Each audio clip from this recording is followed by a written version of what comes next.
नमस्कार राम राम मित्रों, मैं पंडित आशीष वत्स लखनऊ से उपस्थित हूँ मेष राशि के जातकों का मार्च माह का मासिक राशिफल लेकर के। मार्च का ये महीना मेष राशि के जातकों के लिए कैसा रहने वाला है। प्रिय दर्शकों, मार्च का महीना प्रारंभ होने वाला है, तो ऐसे में आप लोगों के अंदर कहीं ना कहीं ये जिज्ञासा होगी कि मेरा व्यापार कैसा चलेगा, क्या नौकरी में उन्नति देखने को मिलेगी कि नहीं, या फिर कोई नई चुनौतियाँ हमारा सामना उससे करना पड़ सकता है। तो आज हम आपकी जन्म कुंडली पर पड़ने वाले विभिन्न ग्रहों और नक्षत्रों के प्रभाव और उनकी चाल को देखते हुए मेष राशि के जातकों का मार्च माह का सटीक आकलन लेकर के अपने इस मंच पर उपस्थित हूं और उसी के अनुसार आप उसकी तैयारी कर सकें, जो हम उपाय बताएंगे उसको कर सकें। आपकी जानकारी के लिए बता दें कि प्रस्तुत राशिफल आपकी चंद्र राशि व आपकी नाम राशि दोनों पर संयुक्त रूप से आधारित है। प्रिय दर्शकों, मार्च माह में दिल्ली में हम रहेंगे 22 और 23 मार्च को, तो आप लोग अपनी अपनी अपॉइंटमेंट बुक करा सकते हैं। आगे बढ़ते हैं, पहले डालते हैं पारिवारिक जीवन पर प्रकाश की पारिवारिक जीवन कैसा रहेगा। तो मेष राशि के जातकों, मार्च माह में घर में किसी चीज को लेकर के कुछ ना कुछ तनाव का वातावरण रह सकता है। आपके रिश्तेदार आपके बारे में कुछ अनुचित बातें या झूठी बातें कर सकते हैं, जिसके कारण जो आपकी छवि है इसको नुकसान पहुंच सकता है। ऐसे में मेष राशि के जातकों, यदि आपने समझदारी से काम नहीं लिया तो बात बिगड़ सकती है। आपका कोई अपना ही आपका अहित करने का इस माह प्रयास करेगा। पड़ोस के लोगों के साथ भी रिश्ते कमजोर होंगे। माह के अंत में घर में धार्मिक अनुष्ठान होने के संकेत हैं। आपके परिवार को किसी की नज़र लगी हुई है, इसके लिए सभी की नज़र उतार लें और हनुमान जी के नाम का प्रसाद जरूर चढ़ाइएगा। ऐसा करने से संकट टल सकता है। और एक रामचरितमानस की चौपाई है कि संकट कटे मिटे सब पीरा, जो सुमरे हनुमत बलबीरा। तो इसका आप लोग जो है यथासंभव जाप किया करिए और इसके बाद स्थितियाँ सामान्य हो जाएगी। प्रयास करिएगा कि एक बार अपनी पत्रिका का विश्लेषण जरूर करवा लीजिए। दूसरा आता है व्यापार व नौकरी के लिए कैसा रहेगा ये माह। तो मेष राशि के जातकों, यदि आप साझेदारी में व्यापार करते हैं तो इस माह आप अपने बिजनेस पार्टनर से संबंध बना करके रखिएगा, अन्यथा उनके साथ रिश्तों में दरार आ सकती है और ये दरार आगे चलकर बढ़ सकती है, जिसका नुकसान आपको ही उठाना पड़ेगा। कारोबार में कोई पुराना समझौता भी टूट सकता है, जिसका दोष आपके सिर पर ही आएगा। यदि नई नौकरी की तलाश में हैं तो इस माह कुछ ऐसे ऑफर आएंगे जो आपके लिए लोक लुभावने तो होंगे, लेकिन उसमें सफल नहीं हो पाएंगे। ऐसे में ज़्यादा मेहनत करने की आवश्यकता है, अन्यथा परिणाम आपके विपरीत हो सकते हैं। इसके अलावा साथियों, जो बेरोजगार लोग हैं उनके लिए कोई रोजगार का सृजन हो सकता है। किसी को इस महीने धन आपको नहीं देना है, बचना है। चलिए एजुकेशन व कैरियर पर दृष्टि डाल लेते हैं। तो फैशन हो गया, मॉडलिंग हो गया, संगीत हो गया, कला इत्यादि के क्षेत्र में पढ़ाई कर रहे मेष राशि के जातकों को सफलता प्राप्त होगी और उनके काम को भी प्रोत्साहन मिलेगा। यदि आप सोशल मीडिया पर अपना काम करते हैं तो उसमें अप्रत्याशित सफलता प्राप्त होगी।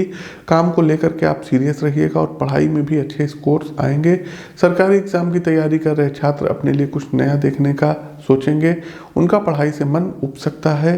किसी अपने का मार्गदर्शन काम तो आएगा, लेकिन वो पर्याप्त नहीं होगा। स्कूल में पढ़ रहे छात्रों का ज़्यादातर समय पढ़ने में ही लगेगा और एग्ज़ाम यदि इस महीने आप देने जा रहे हैं तो पेपर आपका अच्छा होगा। आगे बढ़ते हैं, प्रेम व वैवाहिक संबंध कैसा रहेगा। तो यदि आप किसी के साथ प्रेम करते हैं और उनसे दूर हैं तो इस माह उनके साथ मिलने की प्लानिंग हो सकती है और इस महीने विवाह के भी योग बन रहे हैं। सिंगल लोगों को भी किसी के ऊपर आकर्षण की भावना आएगी, लेकिन उनसे बात करने में झिझकेंगे। ऐसे में किसी मित्र का सहारा लिया जा सकता है। मेष राशि के जातकों, यदि आप अविवाहित हैं तो विवाह का प्रस्ताव आपके घर पर आ सकता है। साथ ही साथ लव मैरिज करना चाहते हैं तो इस महीने योग बने हुए आप शादी कर सकते हैं। और इस महीने आपके पार्टनर की कोई बात आपको क्रोध दिला सकती है, गुस्सा करा सकती है, तो अपने गुस्से पर आपको कंट्रोल करना होगा। आगे बढ़ते हैं, स्वास्थ्य राशिफल। तो जो लोग मेष राशि के जातक हैं और 65 साल के ऊपर हो गए और घुटनों की यदि दिक्कत है तो प्लीज़ डॉक्टर से मिल जाइए, मिल करके अपना इलाज करा लीजिएगा। आपको सिर में दर्द की समस्या रह सकती है, माइग्रेन की दिक्कत हो सकती है और इस माह ये समस्याएं बढ़ सकती हैं। तो ऐसे में पहले से ही इसका ध्यान रखिएगा। सुबह के समय योग या व्यायाम करने की आदत डालिए तो स्थिति में सुधार होगा। साथ ही साथ कोशिश कीजिए कि जॉगिंग वगैरह कीजिए। माह के चतुर्थ सप्ताह में माइग्रेन की समस्याओं से कुछ हद तक आपको राहत मिलेगी। परिवार या रिश्तेदारों को लेकर के किसी बात को लेकर चिंता होगी, मन में बेचैनी हो सकती है और किसी कारणवश या मानसिक अवसाद का रूप भी ले सकती है। इसलिए किसी अपने के साथ इसे साझा करेंगे तो स्थितियाँ बेहतर रहेगी। रहेगी। आते हैं आपके लिए जो है शुभ अंक पर, तो इस महीने आपका शुभ अंक रहेगा 9 अंक का प्रयोग करिए और ये आपके लिए लकी रहेगा। वहीं शुभ रंग की बात करें तो ऑरेंज कलर इस महीने आपके लिए शुभ रहेगा। ऑरेंज कलर का आप लोग प्रयोग कर सकते हैं। चलिए कुछ और उपाय हैं, इनको आप लोग करिए। तो प्रत्येक मंगलवार के दिन हनुमान जी को एक मीठे पान का बीड़ा अर्पित करिए और प्रतिदिन हनुमान चालीसा का पाठ करिए। प्रतिदिन सूर्य भगवान को अर्घ्य दीजिए और सूर्य नमस्कार व आदित्य हृदय स्तोत्र का पाठ किया करिए।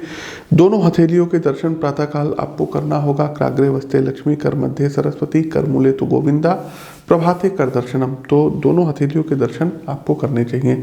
साथ ही साथ अपनी पत्रिका के विश्लेषण के बाद यदि हो सके तो एक माणिक और एक मोती रत्न जरूर धारण करिएगा।